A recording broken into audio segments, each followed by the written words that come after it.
आलिया भट्ट के सौतेले भाई ने आलिया भट्ट की कर दी बेइज्जती। उसने कहा कि मेरी बहन पूजा भट्ट के आगे आलिया भट्ट कुछ भी नहीं है। सौतेले भाई राहुल का चौंकाने वाला बयान। बोले ना शकल है और ना ही फिक्र है। पूजा भट्ट के भाई राहुल ने सौतेली बहन आलिया भट्ट के बारे में चौंकाने वाली बात कही। राहुल ने कहा कि आलिया उनकी सगी बहन के सामने पानी कम चाय है। राहुल ने कहा कि आलिया में लुक्स, शकल और फिक्र के मामले में पूजा के सामने कुछ भी नहीं है। पूजा भट्ट के भाई राहुल ने सौतेली बहन आलिया भट्ट के बारे में चौंकाने वाली बात कहकर एक विवाद खड़ा कर दिया है। बता दें कि पूजा भट्ट के भाई राहुल भट्ट ने हाल ही में सौतेली बहन आलिया के बारे में बात की, लेकिन उनके टैलेंट और सक्सेस की तारीफ करते हुए यह कह दिया कि आलिया उनकी बहन पूजा के सामने कुछ भी नहीं है। उन्होंने यह भी कहा कि राहुल की वायरल हो रही वीडियो जहां आलिया की गिनती बॉलीवुड की सबसे काबिल एक्ट्रेस में होती है, वहीं सौतेले भाई का मानना है कि उनकी बहन पूजा भट्ट इतनी काबिल नहीं है। बता दें कि हिंदी रस्ते बातचीत में राहुल भट्ट से आलिया संग उनकी इन्वेस्टमेंट के बारे में पूछा गया था और राहुल ने आलिया की तारीफ की। कहा कि बहन शाहीन का बेहद ख्याल रखती है। यह भी कहा कि आलिया बहुत ही टैलेंटेड है पर पूजा भट्ट जितनी नहीं है। मालूम है कि राहुल और पूजा भट्ट दोनों महेश भट्ट की पहली पत्नी के बच्चे हैं। अक्षय कुमार की केसरी 2 मूवी को कॉपी बताया जा रहा। अक्षय कुमार, माधवन और अनन्या पांडे अभिनीत केसरी चैप्टर 2 18 अप्रैल को रिलीज होने के बाद वर्तमान सिनेमाघरों में धूम मचा रही। हालांकि हाल ही में यह फिल्म विवादों में आ गई जब यूट्यूबर और कवि याया बुटवाला ने निर्माताओं पर उनकी मूल कविता की पंक्तियों को चोरी करने और फिल्म में उनकी जानकारी के बिना इस्तेमाल करने का आरोप लगाया। बता दें कि बुटवाला ने केसरी चैप्टर 2 के निर्माताओं पर जलियांवाला बाग पर उनकी एक कविता की पंक्ति को कॉपी करने और उनकी अनुमति के बिना फिल्म में संवाद के रूप में इस्तेमाल करने का आरोप लगाया था। और अपनी निराशा व्यक्त करते हुए यह निर्माताओं से जवाब मांगते हुए उन्होंने इंस्टाग्राम पर एक वीडियो शेयर किया जिसमें वह कविता का प्रदर्शन कर रहे हैं। और साथ ही अनन्या पांडे की एक क्लिप भी है जिसमें वह इसी तरह की लाइन में बोलती हैं। बुटवाला के इंस्टाग्राम पोस्ट में फिल्म के संबंध लेकर सुमित सक्सेना पर कड़े शब्दों में लिखा गया एक नोट शामिल था जिसमें उन पर उनके काम की नकल करने का आरोप लगाया था। वीडियो के साथ उन्होंने कैप्शन में लिखा था कि NIS00G मुझे 4 दिन पहले फिल्म केसरी 2 से संवादों की एक क्लिप भेजी और उनके अनुसार ये मेरी कविता से कॉपी की गई जिसका शीर्षक जलियांवाला बाग है जो 5 साल पहले की है और यूट्यूब चैनल पर प्रकाशित हुई थी। यहाँ 2 क्लिप हैं और ईमानदारी से यह है कि इस स्पष्ट कॉपी पेस्ट है और ऐसा नहीं है कि उन्होंने इसे छिपाने की कोशिश की हो, मतलब फुसफुसाना जैसा शब्द भी उठाया हो। लेखक के रूप में एक साथी लेखक के साथ सबसे खराब चीज़ जो आप कर सकते हैं वह है उनकी सामग्री को उठाना और वो भी उन्हें बिना कुछ दिए, ना उनसे पूछिए।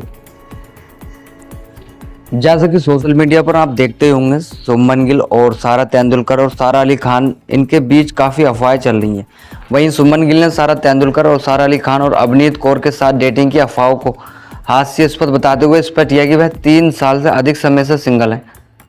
शुभमन गिल डेटिंग की अफवाहों के लिए यह नहीं है कि क्रिकेटर ने हाल ही में सचिन तेंदुलकर की बेटी सारा तेंदुलकर, अभिनेत्री सारा अली खान और यहां तक कि अवनीत कौर सहित कुछ बड़े नामों के साथ उन्हें जोड़ने वाली सभी बातों का जवाब दे दिया। एक साक्षात्कार के दौरान शुभमन ने अफवाहों को बहुत हास्यास्पद कहा और उन्होंने कहा कि उनमें से किसी के साथ रोमांटिक रूप से शामिल होने के विचार को हंसी में उड़ा दिया। हॉलीवुड रिपोर्टर इंडिया के साथ एक स्पष्ट बातचीत में शुभमन गिल ने डेटिंग की अफवाहों के बारे में खुलकर बात की।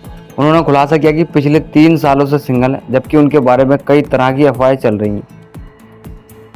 उन्होंने कहा कि मुझे अलग अलग लोगों से जोड़ने वाली बहुत सी अफवाहें और अटकलें लगाई गई हैं और कभी कभी यह इतना हास्य हो जाता है कि मैंने अपने जीवन में कभी उस व्यक्ति को देखा या उससे कभी मिला ही नहीं। अभी मैं अपने पेशेवर करियर में हूँ, जो करना चाहता हूँ उस पर पूरा ध्यान मेरा केंद्रित है।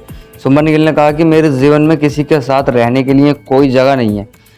300 दिन हम सड़क पर हैं, कहीं यात्रा कर रहे हैं, इसलिए किसी के साथ रिश्ते में निवेश करने के लिए शायद ही कोई समय हो, सुमन ने कहा। 24 साल की उम्र में कंटेंट क्रिएटर मीसा अग्रवाल का हुआ निधन। 2 दिन बाद था जन्मदिन। सोशल मीडिया पोस्ट के अनुसार मीसा अग्रवाल का निधन 24 अप्रैल को हुआ। वहीं ठीक 2 दिन बाद यानी 26 अप्रैल को उनका जन्मदिन था। ऐसे में मीसा अपने 25वें जन्मदिन से ठीक 2 दिन पहले ही मर गई। एंटरटेनमेंट इंडस्ट्री से एक बेहद दुखद खबर सामने आ रही है। जानी मानी डिजिटल क्रिएटर मीसा अग्रवाल का निधन हो गया। मीसा अपने मज़ेदार रील्स और मजाकिया कंटेंट के लिए जानी जाती थी। मीसा के निधन की खबर सामने आते ही सोशल मीडिया पर हर कोई हैरान रह गया। 24 साल की उम्र में मीसा ने इस दुनिया को अलविदा कह दिया। मीसा के निधन की जानकारी उनके सोशल मीडिया अकाउंट के जरिए फैंस को दी गई। मीसा के निधन की जानकारी उनके परिवार ने सोशल मीडिया पोस्ट के जरिए दी। वहीं मीसा की फैमिली ने इंस्टाग्राम अकाउंट पर उनके निधन की जानकारी शेयर करते हुए लिखा कि हम बहुत भारी मन से मीसा अग्रवाल के निधन की दुखद खबर शेयर कर रहे हैं। उन्होंने कहा कि उनके काम जो प्यार और समर्थन दिया है उसके लिए आपका धन्यवाद। हम अब भी इस नुकसान से उबर नहीं पाए हैं। मीसा का जो प्यार और अपनापन आप सबने दिया उसके लिए हम हमेशा आभारी रहेंगे। कृपया उन्हें अपनी यादों में रखें और अपने दिलों में संजोए रखें। इस खबर ने मीसा के फैंस को तगड़ा झटका दिया। ये पोस्ट सोशल मीडिया पर आते ही वायरल हो गया। एक तरफ जहां फैंस इस खबर पर दुख जाहिर कर रहे हैं, वहीं सोशल मीडिया पर कई यूजर इसे प्रैंक बता रहे हैं। उनका मानना है कि यह महज एक मजाक है। बता दें कि सोशल मीडिया पोस्ट के अनुसार मीसा अग्रवाल का निधन 24 अप्रैल को हो गया था। वहीं 2 दिन बाद ही उनका जन्मदिन था। जन्मदिन से 2 दिन पहले ही मीसा अग्रवाल की मौत हो गई और इस पर उनके फैंस काफ़ी निराश हैं।